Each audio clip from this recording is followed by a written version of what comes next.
Okay, so we're here at the Novotel in Glen Waverley, and today we've got Angus Mckay talking about his branding for 7-Eleven. He's the CEO. Do you know what he's going to be talking about exactly, Karen? Well, as you can hear, there's a bit of a buzz in the room. I think it's the brave story of how they've navigated some of their recent challenges. So if you're not familiar with the 7-Eleven story, I do believe you'll be speaking to Angus later on in the day. So I'm actually going to keep it a bit secret squirrel and say that it's the brave journey and of the challenges they've faced. I might leave it at that, Glenn. Yep. All right. So we'll have a chat with Angus a bit later on. So I'm here with Angus from 7-Eleven, CEO. Welcome. Thank you. Angus, you talked a lot about the story of 7-Eleven and especially the learnings that you had along the way. But one of the key things that you talked about in your talk was accountability and getting the right people. Can you tell us a little bit about that and perhaps something for these guys to take away from this? Yeah, I think it's. I think the first thing you've got to remember as a franchisor that it's your brand that's being represented out there with your franchisees.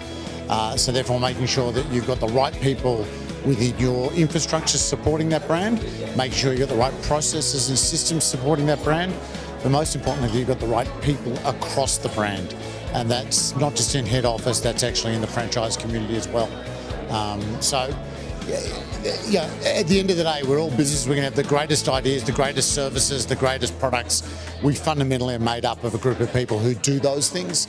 So if they're good, your business is good. If they're not good, your business has a few issues it needs to deal with. Fantastic. Now, before we started recording, you said, the word that I was hearing around was the word brave for you coming out here having a chat about it. But you're saying it was a bit overrated. What do you think about that? Oh, I do think it's overrated. I don't think talking about what's gone in the past 2 years is brave. I mean, I just think that's what normal people and normal businesses should do. I mean, there is no doubt that what came out in August of 2015 showed that we got it very wrong. End of story. And we'd made numerous mistakes. And I suppose, we're as a business, we just believe that, when you make mistakes, you've got to admit to them. And so step one is admit it. Step two is then do something about it. Don't stick your head in the sand. Actually get out there and do something. And that's what we've tried to do. And I suppose over 2 years, we've relentlessly said we are going to do something positive.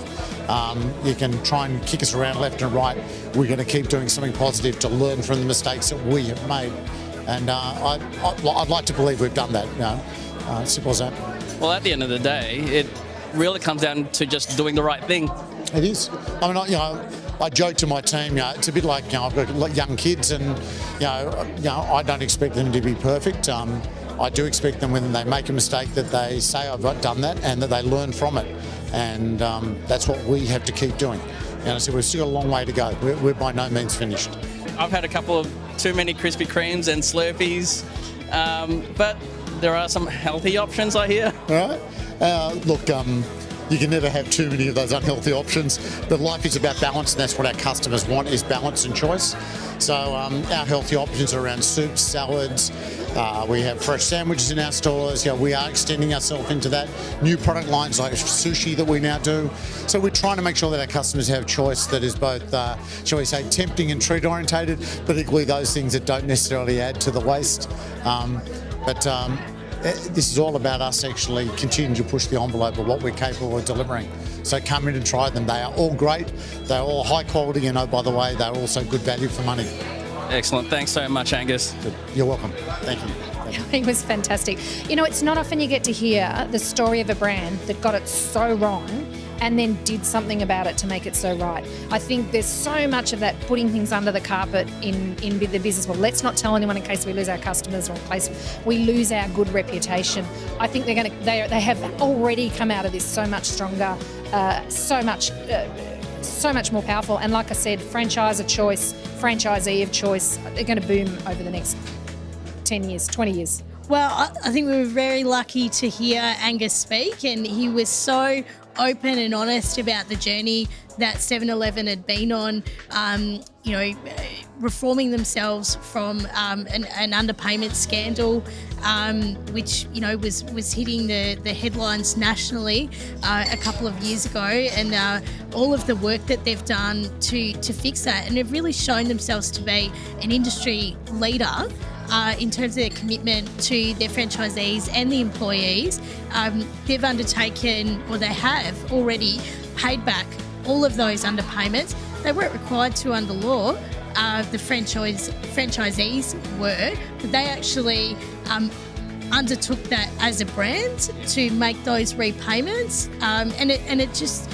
shows us how important it is to really understand your brand and to stand up and to stand behind your brand, and do what it takes to maintain it. This event was awesome, but MBA, it's never stopped. It never finishes. What's the next event that we can look forward to? Look, our next event is going to be a really exciting one. It's a really different format. We've got a guy coming over from the UK called John Lawton. He was on Big Brother, so he won the Big Brother hijack in the UK some years ago. Since then, he's become this ambassador for youth, and was named Youth of the Year in 2013 of the world. I don't quite know how he gets that title, but it's really interesting. Or who thinks of those things? Exactly, yeah. So he'll be coming over, and he's only in Australia for a few days, so we've been really lucky to get him to come and speak. And also we're going to get some young people coming in to do some pitching on their business ideas from the Opening Doors program, which is sponsored and run by Link Health, and they're one of our platinum sponsors, so they'll be running that event for us. What type of businesses or industries would benefit from going to that type of event? I think any business that's interested in looking at new business ideas, because that's pretty much what will be there. So in the innovation space. Innovation space, and also anyone that's thinking about investing in possible opportunities, because these business pitches could be new businesses that could be the next Uber. Who knows? Do you know what I mean? So it could be anything, any business that's in the room. They could help market, they could help mentor, they could do all sorts of things for these people that have got business ideas. And we can't call it Shark Tank, can we? Definitely not, apparently, but we might. Okay, so and what was the date for that event? So the date is the 18th of October. It'll be at the Link headquarters in Mulgrave, which is 1 Jackson's Road. We're starting at 5:30 PM. Excellent, thanks so much, Joy. Thanks, Glenn, really appreciate it. Thanks so much for your help.